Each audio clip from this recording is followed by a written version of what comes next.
It's the end of another day in Moscow. And from the bustling and busy subway to the city's streets, and to the peace and quiet of the suburbs, the good people of Moscow are on their way home, to the warmth of their apartments, to relax and discuss the day. And Russia turns on the television to watch the news.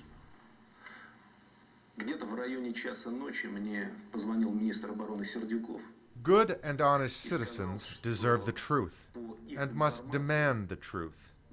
But what Russians see on television and what too many believe is propaganda, lies, plagiarism, and hate. It's just propaganda. It's just the Kremlin view, just one single view, and you don't see a range of opinions. There is no variety, and of course, such narrow-minded, straightforward coverage that creates an aftertaste. It's a brainwash, in other words. I would say just the state of Russian television is embarrassing. What's happening is embarrassing for the country. For me, as a Russian citizen, it's embarrassing to have a television like this. TV news in Russia is controlled by the Kremlin, and its purpose is not to inform, but to serve the ruling party. The stories are often shocking and vulgar. In the world of Russian television, Americans abuse their adopted Russian children. Oh my God! The 9/11 attacks were planned by the CIA. And Americans started the global economic crisis on purpose. And leaders of other countries are insinuated to be mentally insane or drug addicts. TV executives here have no boundaries and seemingly no shame. On the other hand, President Medvedev and Prime Minister Putin are the perfect team. Always make the right move, and they are never, never wrong. It's a fairy tale. It has very little to do with reality, but they create some fake reality. It's fake, but it's believable. 97% of Russian households receive ORT, Channel 1, and 90% receive RTR, Channel 2, and both are controlled by the Kremlin. Russia's third largest station, NTV, also supports the government. Сейчас в столице около 7 градусов мороза. Анна Казакова, служба информации, Москва. And the free media, one radio station, a few newspapers, and the internet, Russia's free media is dominated and overwhelmed by state-controlled television. Journalists who search for the truth, who try to expose corruption, are too often murdered, and their killers go free. Censorship and attempting to brainwash the masses, of course, are not new. The 20th century's totalitarian powers, the Nazis and the Soviets, are synonymous with censorship and state control of the media. Nazi propagandist Joseph Goebbels famously said, "If you tell a lie enough and keep repeating it, people will eventually come to believe it." And Lenin said something similar. A lie told often enough becomes the truth. And what Goebbels and what Lenin said seems to be the guiding principle of Russian TV news today. But don't take my word for it. Reporters Without Borders is an independent, impartial, and respected watchdog group that monitors press freedom. Russia is rated 141st out of 173 countries. At that spot, it is one of the most oppressive countries in the world. Russia ranks behind Nigeria, behind Sudan, and behind Mexico. And Russia isn't even close to former Soviet countries like Ukraine and Armenia. Reporters Without Borders describes Vladimir Putin as a predator of press freedom, a title he shares with dictators like Kim Jong-il and Robert Mugabe. Tikhon Jedko is Reporters Without Borders Moscow correspondent. И на сегодняшний день нету ни одного канала федерального, который бы в абсолютно... Today, there is not one television station that is objective and gives objective information. It's no secret that there is a blacklist in TV, which includes opposition politicians and analysts who do not support the party line or do not agree with the leadership. They are not allowed on TV. Руководство им путь на российское телевидение заказано. Freedom House, too, is a respected nonprofit organization, and they also rank countries by freedom and democracy. In their latest annual report, published in January 2009, Russia was rated as one of the worst, one of 42 countries designated as not free. I want to make this clear. Russia is on a list that includes North Korea, Somalia, and Burma, some of the most closed and cruel regimes of all time.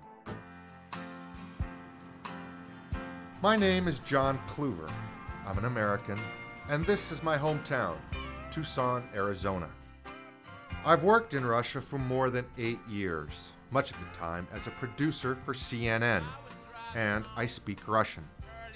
I've covered wars, presidential elections, submarine disasters, and literally thousands of stories all across that vast and wonderful land. People must know what's happening in Russia and how the Kremlin lies to its citizens. TV news in Russia can disgust and anger, and I just can't stand it anymore. Говорит и показывает Москва. Слушайте и смотрите Красную площадь.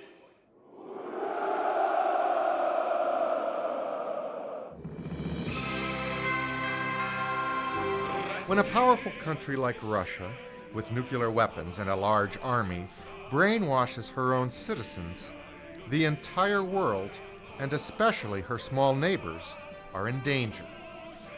History clearly shows that when propaganda is used to attack neighbors and to create enemies, eventually the result is war.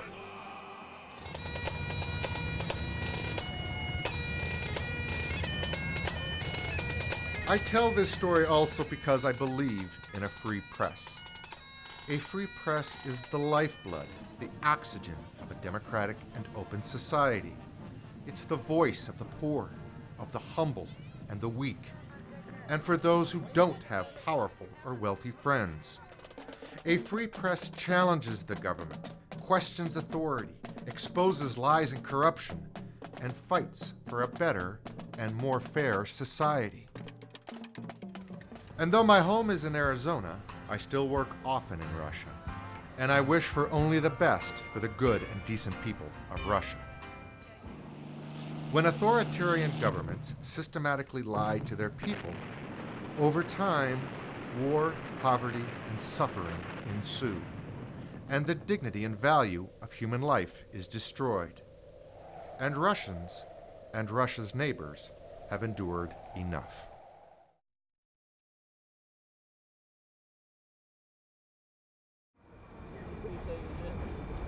I'm always happy to be back in Moscow. I arrive in December, and I feel lucky that it's still warm and easy to get out and look around. I love it here, and even though it's a cliché, Moscow for me really is like a second home. I give thanks for my safe trip and ask for guidance and peace. Working in Russia, a country with a corrupt police force and a corrupt legal system, always involves risks, and I always ask God for extra help. In my experience, Russians are kind, generous, and hardworking people. I admit I'm uncomfortable telling a story that might seem anti-Russian. My views are not in any way anti-Russia or anti-Russian. The only thing I'm against is censorship and a government that tries to lie to its own people. Censorship by itself is effective. But in Russia, what makes the censorship work is intimidation and fear. And in Russia, the journalist's greatest fear is death. Russia isn't rated a nightmare for press freedom just through censorship. The censorship is enforced with fear. Я ухожу. Since Vladimir Putin took power in March of 2000, 22 journalists have been murdered in the line of duty, and most of these were committed execution style. And in all that time, convictions have been secured in only one case. Ситуацию с свободой слова, со свободой прессы в России сегодня можно оценить только как весьма и весьма печально. The status of press freedom and freedom of speech in Russia today is very, very heartbreaking. All one has to do is look at a few indicators. To start, one can just look at the number of journalists who have been attacked or killed since 2000 and the number of arrests in connection with this. И количество судебных решений по этим делам. And just in January 2009, reporter Anastasia Baburova was murdered in the very center of Moscow. And with past murders, Putin and Medvedev say nothing. Demonstrations demanding justice are not shown on TV, and the investigators say there's little evidence or leads. And the signal is clear. It's okay to kill human rights attorneys. It's okay to kill journalists. Самое главное в этом контексте – это то, что можно назвать безнаказанностью за преступления, которые совершаются в... What's most important in all of this is one senses that crimes on journalists here go unpunished, and one has to ask, why is this happening? And the answer is that we do not see with the current government the political will to punish those who commit violence against journalists. If it was otherwise, we'd see a more aggressive action by the law enforcement authorities, both federal and local, the prosecutors, the police, and so on. The biggest problem today for freedom of speech in Russia is violence against journalists. Проблема, которая характеризует ту ситуацию, которая складывается сегодня со свободой слова. According to the Committee to Protect Journalists, Russia is the third deadliest country in the world for journalists, ranking only behind war-torn Iraq and Algeria. Murder is the ultimate censorship, and the Committee to Protect Journalists cites an atmosphere of lawlessness and violence that silences journalists. The Committee to Protect Journalists has an impunity index, which measures the number of murders against journalists that go unpunished. And sadly, again, Russia ranks near the top. Добрый вечер, 20 часов и 7 минут в эфире радиостанции «Эхо Москвы» и телекомпании RTVI. И я, Евгения Альбац, начинаю наш... Evgenia Albats hosts a radio program on Echo Moscow. She's also editor-in-chief of a magazine, The New Times. She was a classmate and friend of murdered journalist Anna Politkovskaya.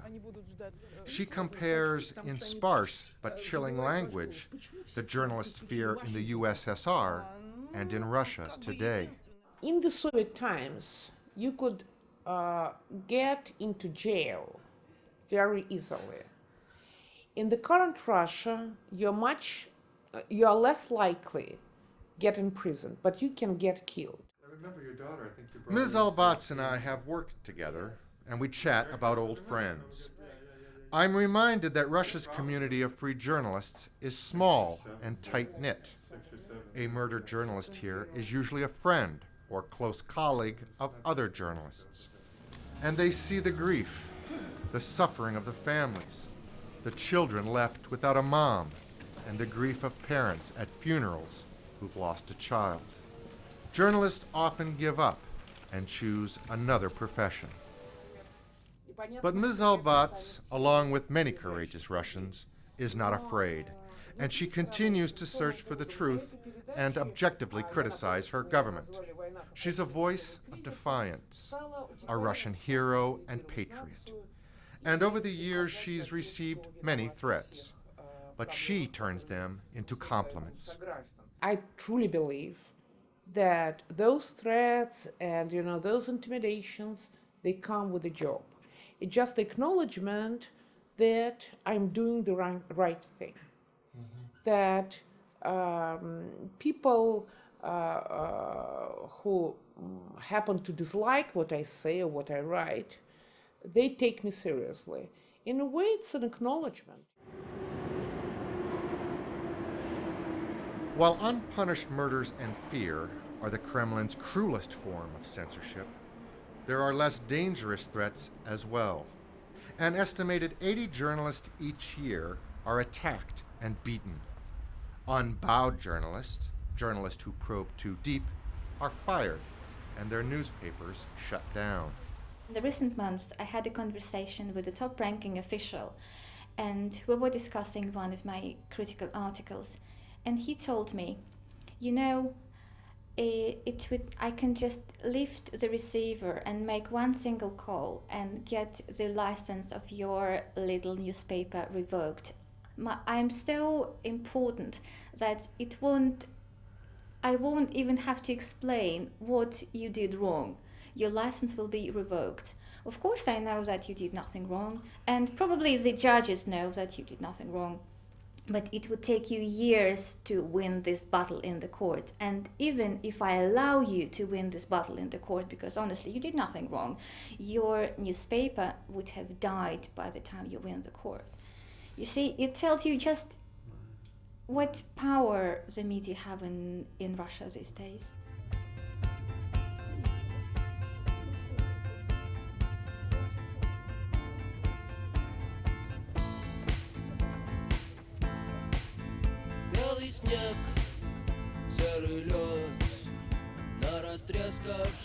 It's about 9 hours by train from Moscow to St. Petersburg. I make the journey because I want to meet and interview one of my favorite Russian reporters, Galina Stolyarova. Galina writes for a newspaper, the St. Petersburg Times. The vast majority of journalists beaten and murdered in Russia work in print, for newspapers.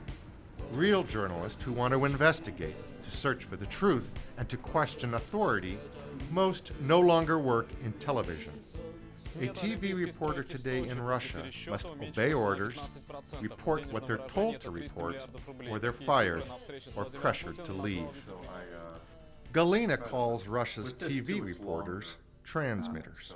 Young journalists don't last on Russian television.